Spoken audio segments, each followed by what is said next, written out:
আসসালামু আলাইকুম, সকলকে স্বাগত। আজকে জুলাই চার্টারে মানে পড়ে কুলানো যাচ্ছে না। অনেক নতুন কিছু আইন, নতুন অনেক বিধিবিধান, এবং সেক্ষেত্রে এই ক্লাস আরও একটা নিতে হবে আর কি, একটা সম্ভাবনা। মানে আমি পড়তেছি শেষ করতে পারতেছি না। যাই চেষ্টা করবো ইনশাল্লাহ যতদূর সম্ভব। এখানে রাখো, শুনতে পাচ্ছে? Okay, start. Okay, thank you. জুলাই জাতীয় সনদ।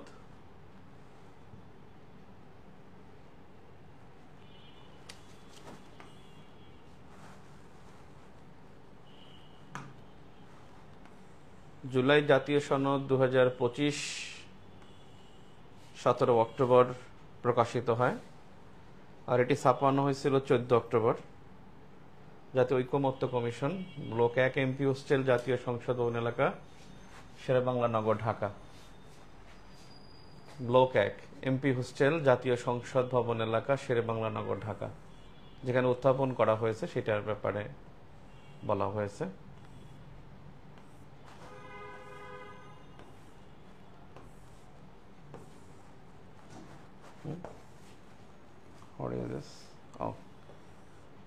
আমরা এই ফার্স্ট পেজে আসলাম।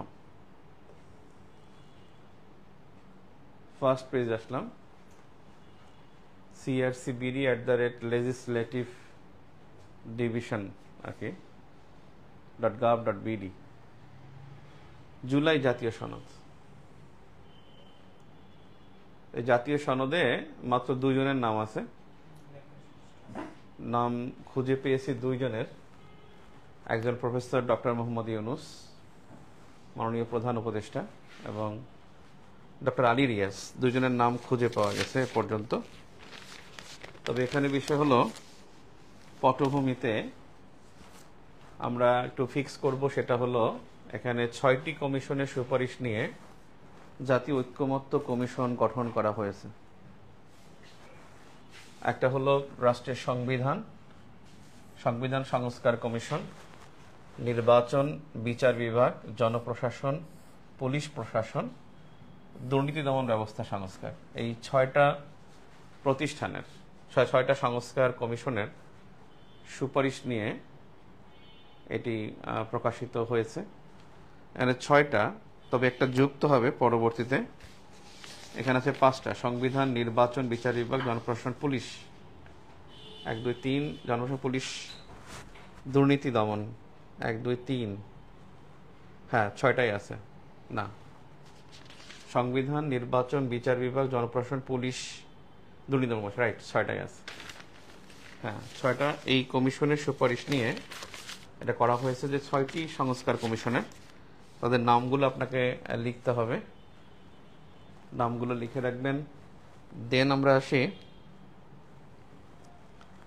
এখানের এই সংস্কার কমিশনের মধ্যে 66 সালের আন্দোলনকে বলা হয়েছে যে 6 দফা আন্দোলনকে, যেটা স্বায়ত্ত শাসন আন্দোলন। 66 সালের, অর্থাৎ 66 সালের 6 দফা আন্দোলন ইতিহাসে আপনি বলতে পারবেন, এই আলোকে বলতে হবে যে স্বায়ত্ত শাসন আন্দোলন।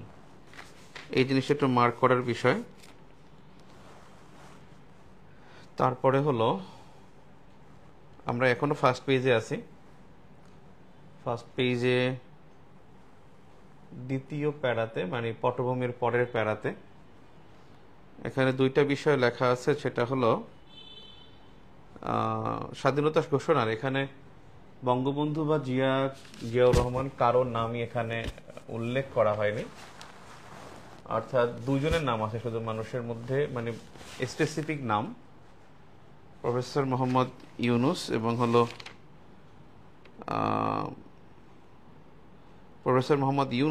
এবং হলো আলী রিয়াজ, ডক্টর আলী রিয়াজ। আর বেগম জিয়ার নাম কোথাও আছে কিনা, আমি আসলে তাড়াতাড়ি পড়ছি, ওখানে খেয়াল করিনি, হয়তো আছে কিনা আমি এখনো শিওর না। তো যাই হোক, এখানে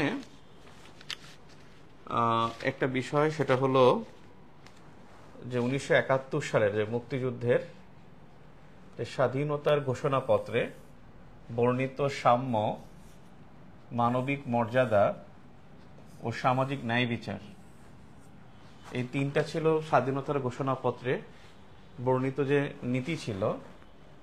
এই নীতি ছিল তিনটা। এটা ধারণ করে মুক্তিযুদ্ধের মধ্য দিয়ে গণতান্ত্রিক রাষ্ট্র ব্যবস্থা গঠনের যে আকাঙ্ক্ষা বাংলাদেশের জনগণের মধ্যে তৈরি হয়েছিল 53 বছরও তা অর্জিত হয়নি। ব্যাপারটা হলো যে স্বাধীনতার ঘোষণাপত্রে বর্ণিত নীতি ছিল কয়টি? তিনটি। একটা হলো সাম্য, মানবিক মর্যাদা, আর একটা হলো সামাজিক ন্যায় বিচার। সামাজিক ন্যায় বিচার, এই তিনটাই ইস্যু মনে রাখতে হবে। আর কিছু বিষয় আছে পলিটিক্যাল, 75 সালে যে একদলীয় শাসন ব্যবস্থার কথা বলছে, একদলীয় বাকশাল এবং সামরিক অভ্যুত্থানের মাধ্যমে পট পরিবর্তন হয়। 79 সালে যে আবার সংসদ নির্বাচনের মধ্য দিয়ে আবারও গণতন্ত্রে প্রত্যাবর্তন করে, এই কথাটা বলা আছে। যা হোক, আমরা পরের আলোচনায় যাই। এখানে মার্ক করার বিষয় আমি বললাম যে তিনটা ইস্যু এখানে আছে মার্ক করার মতো বিষয়। একটা হলো 6টি কমিশনের আলোকে জুলাই সনদ তৈরি হয়, আর একটা হলো যে স্বাধীনতা সাম্য এটা, আর একটা হলো 66 সালের স্বায়ত্তশাসন আন্দোলনকে উল্লেখ করা হয়েছিল, 6 দফা আন্দোলন 9। এরপরে নির্বাচনী ব্যবস্থাকে ধ্বংস, বিচার বিভাগ, এখানে পরের পাতায় যাই। 13 সালে শাপলা চত্বরের হামলার ঘটনা এখানে অন্তর্ভুক্ত হয়েছে। এখানে একটা বিষয় উল্লেখ করছে যে স্বাধীনতা জুলাই ঘোষণাপত্রে বলা হয়েছে যে এই কথাটা যে সহস্রাধিক নিরস্ত্র নাগরিক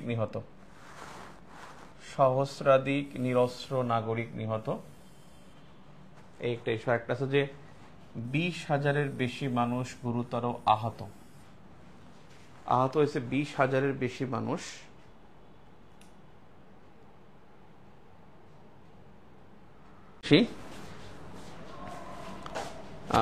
বলা হয়েছে যে 6টি পৃথক সংস্কার কমিশন গঠন করা, ওটা বলেছি। সংস্কার কমিশনের এখানে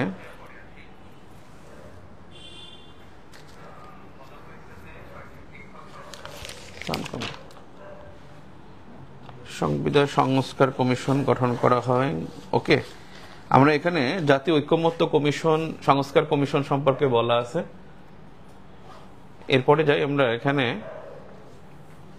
আলোচনার মধ্যে যে বিষয়টা আছে যে এই সংস্কার কমিশনগুলো 31 জানুয়ারি 2025-এ অন্তর্বর্তী সরকারের কাছে দাখিল করে, আর 31 জুলাই ছিল লাস্ট।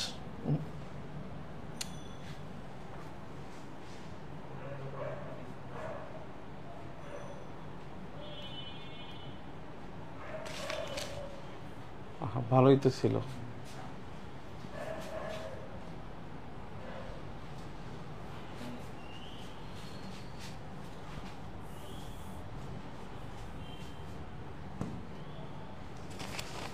ওকে, জাতীয় ঐকমত্য কমিশন, এখানে দুজনের নাম, আমি যে দুজনের নাম কথা বলছিলাম, জাতীয় ঐকমত্য কমিশন গঠন, সেখানে প্রধান উপদেষ্টা অধ্যাপক ডক্টর মোহাম্মদ ইউনূসকে সভাপতি, অধ্যাপক ডক্টর আলী রিয়াজকে সহসভাপতি করা হয়। এই দুটি নাম এখানে দেখেছি, আর কোনো পলিটিক্যাল বা কোনো মানুষের নাম চোখে পড়ে নাই, সরাসরি এখানে পড়ে না, অর্থাৎ বিস্তারিত আলোচনার মধ্যে থাকতে পারে।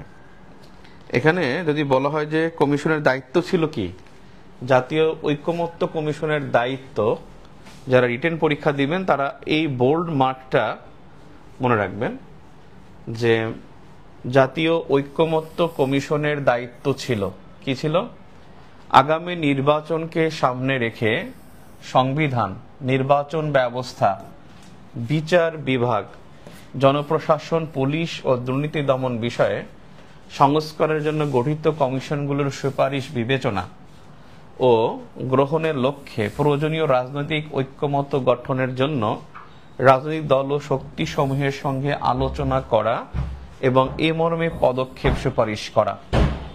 অর্থাৎ 6টি কমিশন গঠন করা, তাদের সুপারিশ বিবেচনা করা, রাজনৈতিক ঐক্যমত্যের মাধ্যমে রাজনৈতিক দল ও শক্তিসমূহের সঙ্গে আলোচনা করার পরে পদক্ষেপ সুপারিশ করা। এটা ছিল জাতীয় ঐক্যমত্য কমিশনের দায়িত্ব। জাতীয় ঐক্যমত্য কমিশন আপনাদের পরীক্ষায় হয়তোবা টিকা হিসেবে আসতে পারে। আমরা 46তম প্রশ্ন দেখে মনে হয়েছে যেন রিটেন পরীক্ষা এটা আসবে না, কিন্তু 47 এবং 49তম পরীক্ষা দেখে মনে হয়েছে এটা আসলে আসলেও আসতে পারে। তারপরে এখানে এনসিপির যেহেতু স্বাক্ষর করে নাই, একটা কোশ্চেন থেকে যায়, তার মানে এনসিপি স্বাক্ষর না করা পর্যন্ত এটার গুরুত্ব এখন অনেক কম। যদি স্বাক্ষর করে ফেলে তাহলে এটার গুরুত্ব বাড়বে। ওকে, কমিশনের কার্যক্রম। এখানে কার্যক্রমের ক্ষেত্রে যে মোট সবকিছু মিলিয়ে 37টি রাজনৈতিক দল আমন্ত্রণ জানিয়েছিল। এখানে বিষয় হলো যারা প্রিলিমিনারি পরীক্ষা দিবে, যদি অন্য কোনো হয় তাহলে এই জিনিসটা গুরুত্বপূর্ণ হয়ে থাকবে যে কার্যক্রম শুরু করছে ঐক্যমত্য কমিশন 15 ফেব্রুয়ারি 2025-এ প্রতিবেদন অনুলিপি সব রাজনৈতিক দলের কাছে প্রেরণ করা হয়, অর্থাৎ 28 ফেব্রুয়ারি। এই তারিখগুলো একটু গুরুত্ব হবে যদি কেউ প্রিলিমিনারি পরীক্ষা দেয় তাদের জন্য। এরপর 5 মার্চ তারিখে পুলিশ সংস্কার কমিশন ব্যতীত অপর 5টি কমিশনের গুরুত্বপূর্ণ 66টি সুপারিশ স্প্রেডশিট আকারে 37টি রাজনৈতিক দল ও জোটের কাছে পাঠানো হয়। এখানে বিষয় হলো যে এইটা যারা দিবেন যে সংবিধান সংস্কার বিষয়ক কমিটি 70টি প্রস্তাব দিয়েছে, নির্বাচন ব্যবস্থা সংস্কার কমিটি 27টি প্রস্তাব দিয়েছে, বিচার বিভাগ সংস্কার বিষয়ক 23টি প্রস্তাব দিয়েছে কমিটি, তারপরে প্রশাসন জনপ্রশাসন হলো 26টি, দুর্নীতি দমন কমিশন সংস্কার বিষয়ক 20টি সুপারিশ, আর পুলিশ সংস্কার কমিশনের সুপারিশগুলো সরাসরি প্রশাসনিক সিদ্ধান্তে বাস্তবায়নে স্প্রেডশিট রাখা হয়নি, অর্থাৎ এটা কিন্তু পুলিশ বিষয়ে কিন্তু আলোচনা আছে, সেটা পুলিশ সংস্কার কমিশন, যেটা আমার মনে হয় 69 দেখেছি আমি, মনে হয় 69 নম্বর প্রস্তাবে আমরা সেখানেও যাব। ওকে, নেক্সটে যাই আমরা। এখানে মোট 44টি বৈঠক অনুষ্ঠিত হয়েছে। এখানে এই কথাটা খুব গুরুত্বপূর্ণ যে মোট 44টি বৈঠক অনুষ্ঠিত। এই ব্যাপারে 44টা বৈঠক অনুষ্ঠিত হয় আলোচনা ফলপ্রসূ করার লক্ষ্যে। 31 জুলাই 30টি দল ও জোটের প্রতিনিধিগণ, ওটা দরকার নাই, 44টা বৈঠক হয়েছে, এটা বেশি গুরুত্বপূর্ণ। এরপরে তেমন আলোচনা নাই, তারপরে চলে যেতে হবে আপনাকে সরাসরি ইয়ার ক্ষেত্রে। নাম কিন্তু জুলাই জাতীয় সনদ 2025, এর নাম কিন্তু হলো জুলাই জাতীয় সনদ 2025। এখানে 24 কথাটা লাইন আইন, কিন্তু এটা খুবই লক্ষণীয় বিষয়। জুলাই জাতীয় সনদ 2025 এই নামে কিন্তু এটা সর্বসম্মতিক্রমে এই নামটাই আসলে হয়, গৃহীত হয়। জুলাই জাতীয় সনদ 2025, 24 নয়।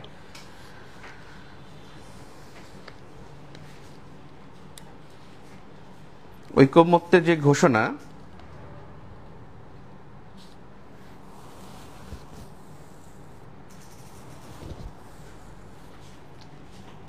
এরপরে ঐকমত্যের যে ঘোষণা আছে সেখানে গণঅভ্যুত্থান 16 বছরে যারা শহীদ হয়েছেন সকলের প্রতি শ্রদ্ধা প্রকাশ, সহমর্মিতা।